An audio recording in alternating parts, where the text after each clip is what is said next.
Voltamos com a entrevista do dia. E meu entrevistado é o querido cronista Romeu Rigel, que guarda na memória a história viva de Gramado.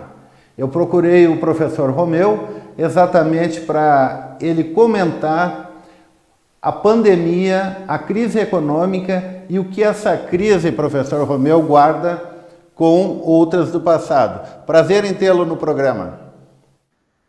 Prazer é meu. Grande abraço para ti, boa noite, até os telespectadores também. Sabe que Gramado é o que é? Sempre soube aprender com as suas crises. Em 1940, Gramado teve uma derrocada completa e entrou em falência porque os hotéis que faziam o esplendor de Gramado, que era o mais importante centro de veraneio do Rio Grande do Sul, no verão a população aumentava como 10 vezes, e quando as praias começaram a aparecer e não houve renovação da estrutura hoteleira local, Gramado entrou em falência e teve uma crise absolutamente grande. E deixou de ser o principal centro turístico do Rio Grande do Sul para ser uma cidade onde nada ia para frente. Gramado se tornou uma cidade tão comum, tão igual a qualquer outra pobre, que tinha que ir à Canela para pagar conta em banco, tinha que ir à Canela para tratar com a Receita Federal e assim por diante.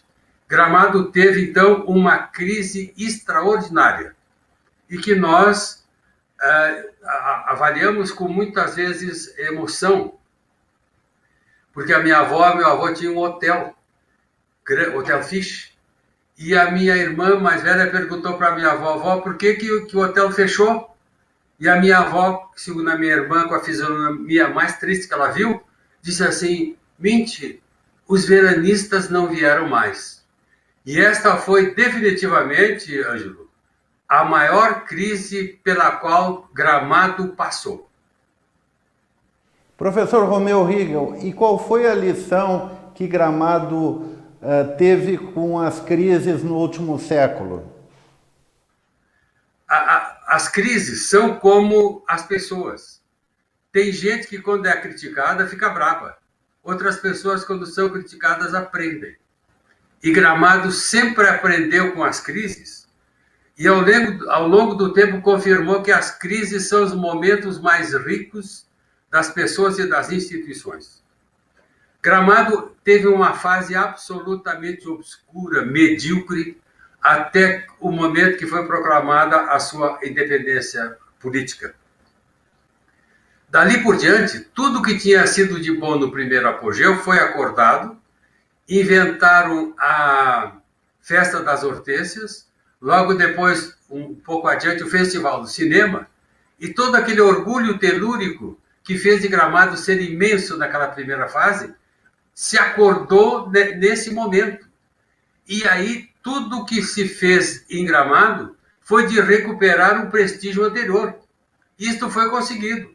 Nós chegamos a ter o Festival de Cinema mais constante do Brasil, temos um concurso de composição erudita, hoje em dia, o mais importante do Brasil, um fórum de discussão de temas turísticos, do qual tu faz parte, que é o mais importante da América Latina, e Gramado, então, começou por trás de tudo a dizer, se o meu avô foi brilhante, se o meu pai foi brilhante, nós também temos que ser.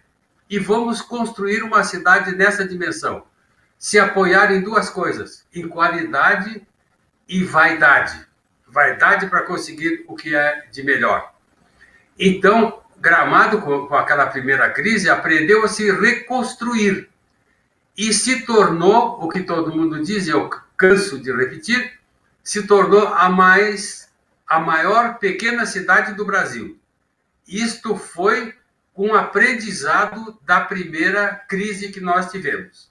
E se nós formos fazer um retrospecto individualmente, nós vamos ver que cada um de nós, onde mais aprendeu na vida, foi no momento de crise. E Gramado aproveitou. Então, eu gosto de dizer que eu sou otimista, e também baseado em fatos muito reais, as crises foram uma coisa excelente que aconteceu para nós. muito, muito, muito boas. Nos tornou todos mais gramadenses. Como o senhor projeta o futuro de Gramado no pós-pandemia? O Gramado não se assusta com crises, porque depois daquele momento de ressurgimento, veio o plano Collor, vieram esses problemas de 1918, onde quebraram mais de 100 empresas fabricadoras de imóveis, mas o turismo sustentou tudo isso e Gramado não perdeu a dignidade nem a riqueza. O orçamento do 18, eu acho que foi 330 milhões para uma cidade de 33 mil habitantes. São raríssimas as cidades do Brasil que têm um orçamento como esse, se tem. Então, nós estamos agora já se vendo o novo formato que Gramado vai ter para o futuro. E enxerga o futuro, o turismo voltado para a cultura, o turismo voltado para a cibernética, o turismo voltado para a inteligência artificial e, sobretudo, um turismo absolutamente elaborado e conjugado com a qualidade. O melhor hotel do mundo está em Gramado. Um dos melhores spas do mundo também está em Gramado. Então, esse ânimo de qualificação, ele está agora, na minha opinião, mais aceso do que jamais foi. Os gramadenses agora querem mostrar, não tanto para os outros, mas mostrar para si e para o seu bolso, que eles realmente são bons e que são dignos de morar na maior pequena cidade do Brasil. E nisso, Ângelo, não existe nenhum fanatismo. Eu estou me baseando em fatos absolutamente concretos. Quantos municípios têm um orçamento do tamanho do nosso? Quantas cidades do Brasil são tão bonitas como a nossa Borges? Então, quantas pessoas gramadenses assediam os erros cometidos pelos outros e se propõem a corrigi-los e sempre estão à disposição para ajudar? Professor Romeu Rigel, muito importante essa visão de otimismo neste momento de crise. Eu lhe agradeço imensamente pela entrevista e lhe desejo uma boa noite. Boa noite, Ângelo. E esse entusiasmo, ele não é baseado só na emoção. Ele é baseado em fatos absolutamente concretos.